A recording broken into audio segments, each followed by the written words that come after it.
What's up guys, my name is Ace, and today we're going to be breaking down the best settings for controller as well as console in Black Ops 6 now that it's launched. Now, keep in mind with this, it is going to be fairly similar to the beta video I made. I haven't changed a ton of settings since the beta, and also many of these settings are simply going to come down to personal preference. I'm going to share what I'm using here as well as why I'm using it to hopefully at least provide some insight to help you make the best decision for yourself. And without further ado, let's dive right into this with our controller settings. When it comes to the button layout, for me, I've always liked tactical in Call of Duty. That just allows me to crouch and slide without ever having to take my thumb off of my aiming analog stick, because that just swaps the R3 button, or the clicking down the right analog stick, with the circle button for melee and crouch. Then for my sensitivity values, I still may tune these slightly, but right now I'm using 8 and 8, and I'm also using a different ADS multiplier, which we'll get into in a little bit. One thing to keep in mind is with many of these settings where you just turn them on or off, these are presets, and you typically want to avoid these if you're trying to dive in and customize your settings, because it'll actually overwrite any other settings that you've adjusted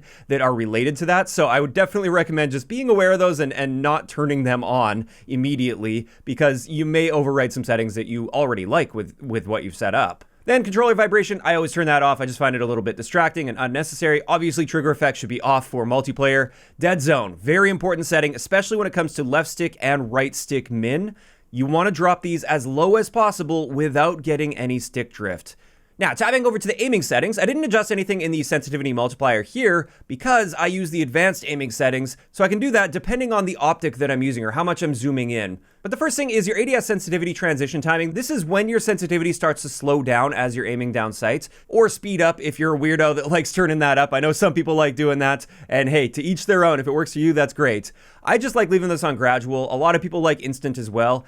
After zoom, I feel is really awkward, and I would probably recommend staying away from that, but again, to each their own. Then for aim response curve, this is also a very preference-based thing. I know a lot of people swear by dynamic, a lot of the pro players swear by dynamic, and if you like dynamic, go for it. That's going to be a little bit more responsive when you're just barely moving your analog stick. You're going to be seeing bigger and more responsive movements with that, whereas with standard, you start off slow to begin with when you make fine adjustments, and I quite like standard. I've grown up with standard in Call of Duty, and it just suits me very well, so I stick with standard, and I also don't touch the slope scale at all. I leave that at 1. The lower you turn this value, the closer you're going to get to linear, which means there won't be any acceleration with your aiming input. Now, most importantly here, when it comes to the aiming settings, at least for me, I adjust my custom sensitivity per zoom. And with this, I like a 0.75 value for any of the lower zoom optics. Anything from this point on, I like 0.75. However, when I have like a sniper rifle and anything like 6x and higher, at this point, I find if I drop this value at all, then I often find myself unable to keep up and track moving targets because my sensitivity is simply too low for how far I'm zooming in. So I like leaving these at 1. Sometimes I even bump them up to like 1.1, but I'm going to leave them at 1 for now at least. I may adjust those down the road.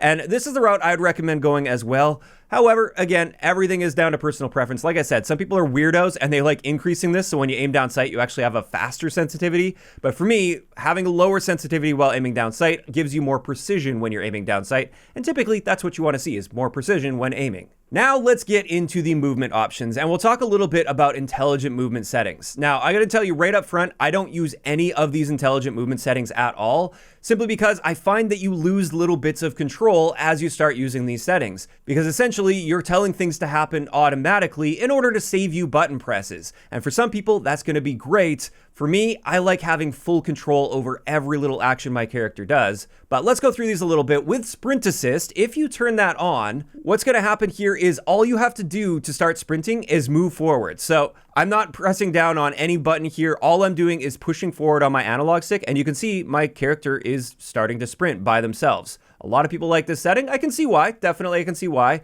I personally leave it off. But with this, it's nice to know that you can tune it. So if you want to increase the delay so it's less responsive, this is a little bit extreme. But if we go up to 750, it takes a while before I start sprinting here. Like even if I press all the way forward, you can see I walk for a little bit before I start sprinting. That is that delay. If you are going to use Sprint Assist, I'd recommend keeping that value quite low, so it's going to be a lot more responsive for you. Next up, let's talk mantle assist a little bit. Essentially what happens here is if you walk up to a piece of cover that you can potentially mantle on and you push forward on it or sprint forward at it, it will automatically pop up here. I'm not pressing the button to pop up. It's just going to happen automatically. And you can actually set the angle on this as well. You can see I'm not approaching this dead on, but it's still mantling for me. And you can set this even looser. That was with the tight setting. This is with the loose setting now. So I really don't need to be looking even close to that, and it will mantle up, which I find to be very frustrating. I hate having mantle assist on, because then my character will just randomly mantle on things when I'm just trying to use it as a piece of cover, for instance.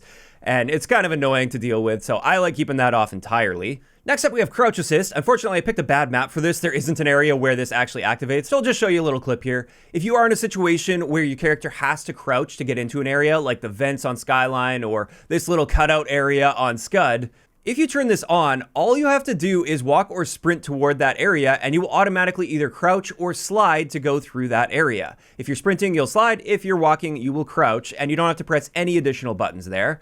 Again, I like keeping that off because I like full control. Next up, let's talk about corner slicing a little bit. With the beta, we didn't have this option, but at launch, you have the ability to turn this off. And what corner slicing is, just to recap here, is as you approach a corner while aiming down sight, you can see my character is actually leaning a little bit, or the weapon model is at least rotating in my hand slightly, and this will go left or right depending on what kind of corner you're approaching here. What I found with this is it turns out this actually doesn't affect how your character looks in third person. So your character model for enemy players isn't actually leaning around the corner when doing this. This is purely a first person thing. And as a result, it really just comes down to preference. If you like that idea, then you might want to use this. It looks kind of cool, and I can see how a lot of people would like it. It may also tilt your optic or your iron sight out of the way a little bit so you can see a little bit more clearly as you're peeking around that corner. But it doesn't really give you any gameplay advantage outside of that as far as I can tell. So this is the type of setting where if you like that, keep it on. If you don't like it, turn it off. You won't be missing out on anything aside from maybe not tilting your optics slightly out of your way as you approach a corner. At this point, I've actually opted to turn this off entirely just because I don't like a lot of movement and motion on my screen, especially if it's unnecessary. After that, let's talk about slide dive behavior. This is one of the most important settings in Black Ops 6 because of Omni movement. And with this, what I found is if you don't tune this right, I find that I accidentally dive in far too many situations, and it gets me killed in too many situations, because when you dive, you're really committing to that dive. And if you didn't mean to dive, then it often means you're going to find yourself laying out in the open, and you're just a free kill for the enemy players. So for a while, I was actually using slide only until the new settings came around with the launch of the game. I switched back to tap to slide here, and then you have to hold the button to dive. And with this new setting, which is our slide dive activation delay, I set that to long. This means you really have to hold down the button for quite a long time to initiate that dive. And it's a lot less likely that you'll accidentally hold your slide for just a little bit too long in order to activate your dive accidentally.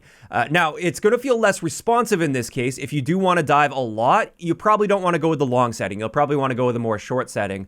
But like I said, in my opinion, sliding is the superior option, and diving is often just going to put you in a bad situation. So I like turning that to long, and that allows me to at least keep the option to dive available to me instead of just switching this to slide only like I initially had. Next up, we have Sprint Restore as well as Slide Maintain Sprint. And these are options I just like leaving on. And with this, essentially, if I'm running, all I'm going to do is slide, and then I'm just going to keep holding forward on my analog stick. I didn't press any additional buttons here, and it just reactivates my sprint after I get out of a slide. But then let's get into the combat tab here, and honestly, nothing here is really changed for me. And there we go, that finally wraps it up for the controller settings. Now let's get into graphics. Keeping in mind, I'm on a PlayStation 5. Your graphics settings will vary depending on the platform you're on. All of this, I just keep basically standard. Of course, 120 FPS if you can handle that, or if you have a monitor that handles that.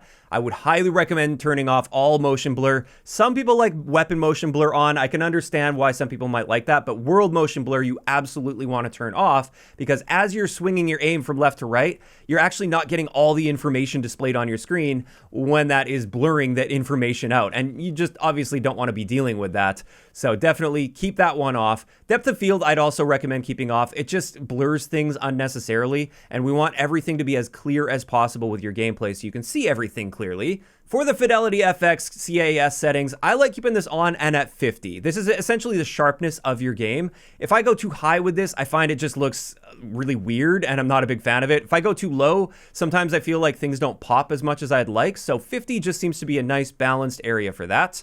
Then with on-demand texture streaming, I have no issues leaving this on optimize with my current network setup and everything, so I leave it on optimize for the best possible texture quality.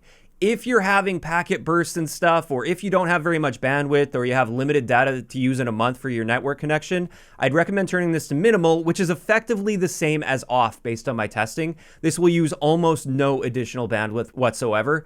Although technically it's using like a tiny amount, it's effectively zero. Next up, getting into our view tab, this first setting here is very tempting. It says motion reduction preset, and it's like, yeah, I want motion reduction, so you immediately turn that on.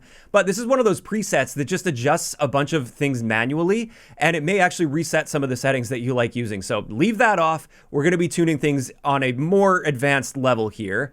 And let's talk about field of view. In this game, I would recommend going, if anything, a little bit higher with your field of view than what you're used to in a Call of Duty game. And the big reason behind this is there's going to be a lot more movement, a lot more sliding and diving in close quarters situations.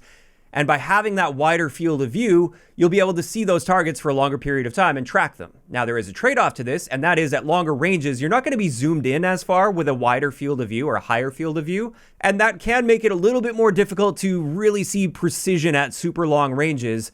But in my eyes, that trade-off is worth it for this game in particular, just due to the crazy movement that tends to take place. And also, most of your gunfights are in close quarter situations where you want the wider field of view. I also recommend keeping this unaffected. This ensures that when you aim down sight, you're not zooming in too far. And this also tends to help with the feel of visual recoil. It doesn't actually change the recoil values in game, but it makes it feel like there's less recoil. So I definitely like leaving that unaffected. For weapon field of view, totally preference-based. I like default. It really doesn't make that much of a difference. You can choose either one of these. Default's just fine for me. Then I just turned my first and third person camera movement to the least value at 50%.